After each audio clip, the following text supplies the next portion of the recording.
Assalamualaikum warahmatullahi wabarakatuh. Saya Nur Ashkin binti Muhammad Faris merupakan pelajar PDPP ambilan Oktober 2022 daripada option PJK. Baiklah, hari ini saya akan membuat pembentangan tentang kaedah mencipta bahan pembelajaran berdasarkan model Azure bagi kursus EDUP 2112 Teknologi dan Media Pengajaran. Baiklah, saya akan memberi penerangan tentang apakah itu model Azure. Model Azure adalah model reka bentuk pengajaran yang boleh digunakan untuk merancang penggunaan media secara sistematik. Model ini digubal oleh Heinrich dan rakan-rakan pada tahun 1982 dan ia bertujuan untuk menyediakan panduan merancang dan mengendalikan pengajaran yang menggunakan media, dan model ini berfokus kepada perancangan pengajaran dalam situasi bilik darjah. Seterusnya, mari kita lihat apakah komponen-komponen yang terdapat di dalam model Azure. Jadi yang pertama ialah A, merujuk kepada Analyze Learners ataupun analisis pelajar. Kemudian S iaitu State Objectives, iaitu menyatakan objektif. S pula ialah Select Methods, Media and Materials ataupun memilih kaedah media dan bahan. U pula merujuk pada Utilize Media dan Materials, iaitu menggunakan media dan bahan. R ialah Require Learner Participation ataupun memerlukan penyertaan murid, dan E ialah Evaluate ataupun Revise, iaitu menilai dan menyemak semula bahan. Okey, kemudian saya akan terangkan dengan lebih mendalam mengenai setiap komponen di dalam model Azure. Jadi kita akan mulakan dengan komponen pertama iaitu Analyze Learners. Okey, menganalisis kumpulan sasaran atau murid penting untuk merancang pengajaran pembelajaran yang sesuai. Jadi analisis murid penting bagi guru untuk memilih strategi, bahan sumber dan media yang wajar untuk mencapai objektif pengajaran pembelajaran. Murid dapat dianalisis berdasarkan aspek-aspek yang berikut, iaitu ciri-ciri umum murid, pengetahuan dan pengalaman sedia ada murid, dan gaya pembelajaran murid. Okey, bagi ciri-ciri umum murid, ianya termasuk peringkat umur dan tahap persekolahan, tahap kemahiran intelektual, taraf sosioekonomi, tempat tinggal, budaya dan cara belajar. Bagi pengetahuan dan pengalaman sedia ada pula ialah terdiri daripada pengalaman sedia ada murid, tahap kemahiran belajar dan juga sikap. Untuk gaya pembelajaran murid pula, iaitu murid mempunyai gaya pembelajaran tersendiri. Gaya pembelajaran ialah trait psikologi berkaitan dengan cara dan gaya individu menganggap, berinteraksi dan bertindak balas secara emosi dengan persekitaran pembelajaran. Sebelum saya terangkan tentang analisis murid yang telah saya lakukan, saya akan nyatakan tentang mata pelajaran dipilih, tajuk, standard kandungan, standard pembelajaran, tarikh dan masa pengajaran dan pembelajaran berlaku. Jadi, mata pelajaran dipilih ialah pendidikan kesihatan di bawah tajuk pengurusan mental dan emosi. Standard kandungan terdiri daripada 4.1, kemahiran mengurus mental dan emosi dalam kehidupan harian. Standard pembelajaran 4.1.1, mengetahui pelbagai emosi iaitu gembira, sedih, takut, marah dan malu. Tarikh pengajaran dan pembelajaran berlaku pada 15 hari bulan Mac 2023 dan masa 2 hingga 2.30 petang, iaitu selama 30 minit. Jadi ini adalah analisis yang telah saya lakukan. Okey, untuk peringkat umur dan tahap persekolahan, kelas yang dianalisis ialah 1 Neptune yang berumur 7 tahun. Tahap persekolahan ialah tahap 1.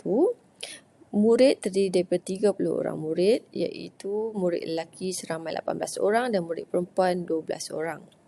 Pengetahuan dan pengalaman sedia ada ialah murid tahu keadaan emosi marah, gembira dan sedih dengan keadaan sekelilingnya setiap hari.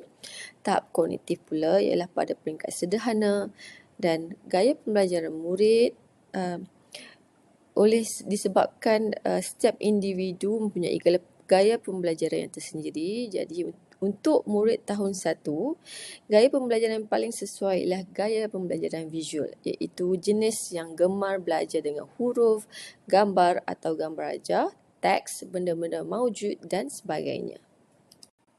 Bagi state objektif pula, guru perlu menentukan objektif atau hasil pembelajaran yang ingin dicapai. Objektif ialah satu pernyataan spesifik tentang kebolehan atau prestasi yang akan dipelajari atau ditunjukkan oleh murid selepas mengikuti pelajaran tersebut. Objektif yang jelas mampu membantu guru fokus kepada apa yang sepatutnya dipelajari dan dikuasai oleh murid. Terdapat 4 aspek dalam menulis pernyataan objektif, iaitu siapakah yang hendak dicapai, apakah yang hendak dicapai, bagaimanakah hendak dicapai dan apakah tahap pencapaian minimum. Okey, untuk siapakah yang hendak dicapai ialah iaitu kumpulan sasaran yang terdiri daripada murid.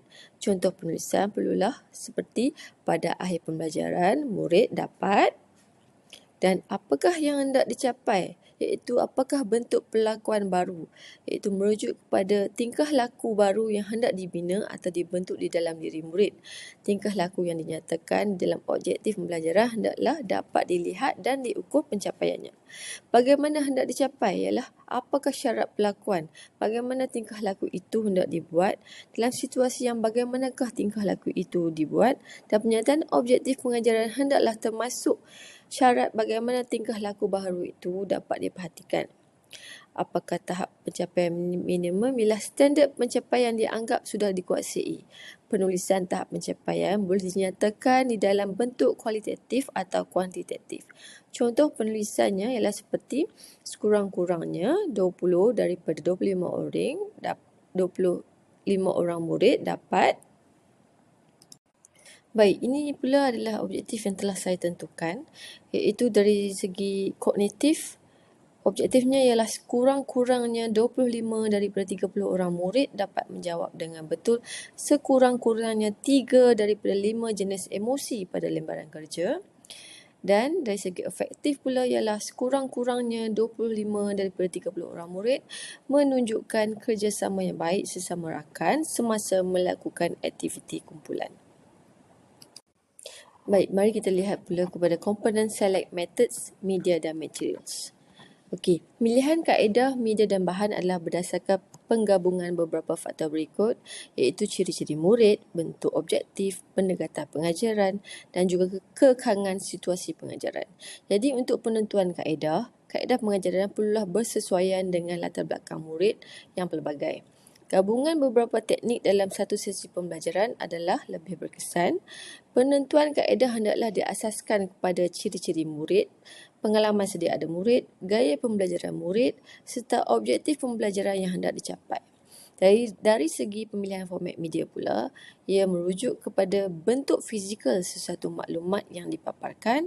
Format media termasuk kertas sebak iaitu gambar, petikan, slide, audio, video, grafik dan tayangan komputer multimedia. Dari segi pemilihan bahan sumber pula, iaitu bahan sumber pengajaran dan pembelajaran merujuk kepada isi pelajaran yang menjadi fokus pembelajaran. Bahan ini boleh dalam bentuk petikan, artikel, teks dan sebagainya.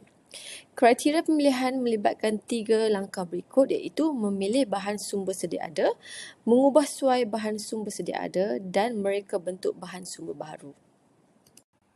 Baik, ini adalah kaedah ataupun bahan pengajaran yang saya gunakan. Kaedah pengajaran terdiri daripada kaedah soal jawab iaitu semasa sesi induksi, iaitu murid perlu meneka jenis emosi berdasarkan kad gambar smiley dan soal jawab selepas tayangan video. Kemudian kaedah memberi arahan, iaitu arahan diberikan oleh guru kepada murid sebelum memulakan aktiviti pembelajaran.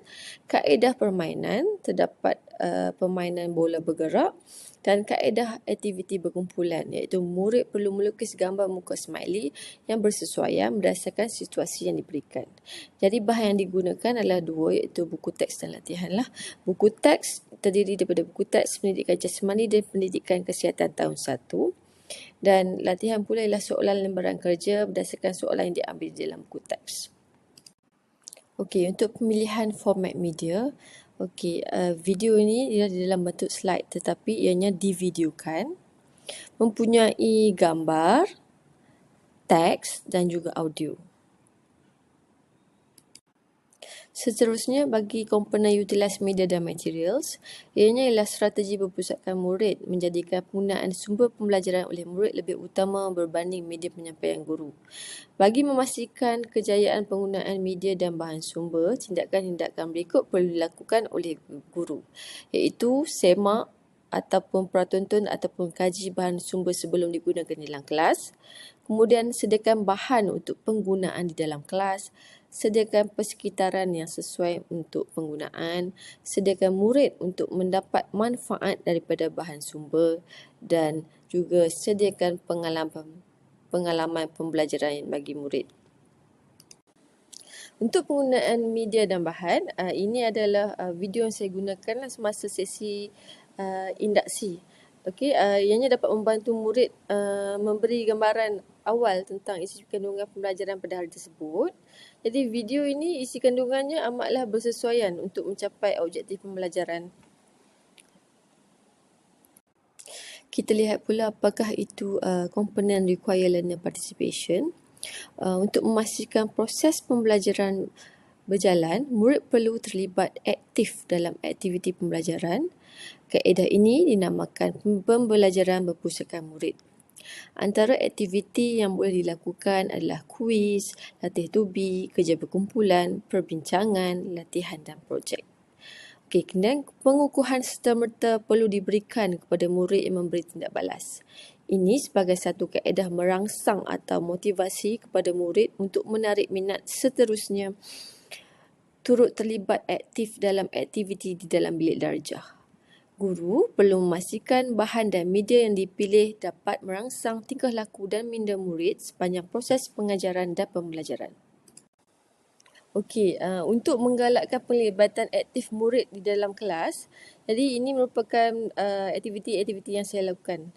Okay, jadi yang pertama pada sesi induksi, di mana ianya berpusatkan bahan dan murid, terdapat dua aktiviti. Yang pertama, murid-murid akan ditunjukkan beberapa kad smiley, kemudian mereka perlu meneka emosi berdasarkan gambar smiley tersebut. Dan yang kedua, murid-murid akan dipaparkan video untuk tontonan dan kemudian mereka akan diberi soalan secara rawak lah berkaitan video tersebut. Kemudian langkah pertama iaitu aktiviti berkumpulan di mana ia berpusatkan bahan dan murid. Murid-murid dikehendaki melukis gambar smiley di dalam kertas putih bagi menggambarkan emosi mengikut gambar situasi yang diberikan di dalam sapu surat. Jadi perbincangan akan dilakukan dalam kumpulan dan kemudian wakil daripada salah satu kumpulan akan tampil ke hadapan lah untuk menunjukkan hasil lukisan. Langkah kedua iaitu aktiviti individu di mana ianya berpusatkan bahan dan guru. Okey, guru akan memutarkan lagu, sebaik sahaja muzik diberhentikan. Murid yang terakhir yang memegang bola akan memberi jawapan berbentuk situasi yang menggambarkan kad gambar smiley yang ditunjukkan oleh guru secara awak. Sebagai contoh, guru mengangkat gambar smiley sedih. Jadi murid akan menggambarkan situasi sedih. Contohnya situasi berlakunya kematian. Kemudian langkah ketiga dari segi penilaian di mana ianya berpusatkan bahan dan murid. Murid akan diberikan lembaran kerja lah, jadi mereka perlu menjawab soalan pada lembaran kerja tersebut. Dan pada penutup atau perumusan, ianya berpusatkan murid di mana murid perlu membuat rumusan tentang pembelajaran pada hari itu. Sebagai contoh, setiap individu mempunyai perasaan dan emosi yang berbeza berdasarkan situasi yang mereka lalui. Contoh perasaan adalah seperti gembira, sedih, takut, marah dan malu. Mari kita lihat komponen yang terakhir iaitu evaluate dan revise. Jadi langkah ini menyentuh dua aspek penilaian iaitu penilaian pembelajaran dan penilaian pengajaran. Jadi penilaian seharusnya dibuat sepanjang proses pengajaran pembelajaran untuk memastikan pemilihan objektif, media dan bahan sumber sesuai dengan keupayaan murid. Jadi untuk secara keseluruhannya penilaian akan melibatkan aspek menilai kepuasan pengguna. Adakah murid-murid gembira dengan pembelajaran pada hari itu? Mungkin mereka menunjukkan keseronokan semasa sesi pengajaran pembelajaran. Kemudian kedua, menilai aspek pembelajaran dan pengajaran. Mungkin boleh dinilai dari segi soal jawab pada lembaran kerja yang murid lakukan. Kemudian menilai media dan kaedah yang digunakan. Adakah murid mudah belajar melalui video tersebut? Kemudian beberapa aspek juga perlu difikirkan dalam menentukan pencapaian penilaian seperti adakah objektif tercapai, adakah alat atau bahan media yang digunakan membantu dalam proses pengajaran dan pembelajaran, adakah kesemua murid menggunakan alat atau bahan media dengan betul, adakah suasana pembelajaran itu selesa dan adakah peluang pemerhatian individu diberi. Jadi, sebagai kesimpulan ialah model issue ini adalah model pembangunan reka bentuk instruksional yang boleh digunakan dalam pembangunan bahan pembelajaran dalam bentuk multimedia. Itu saja daripada saya. Terima kasih.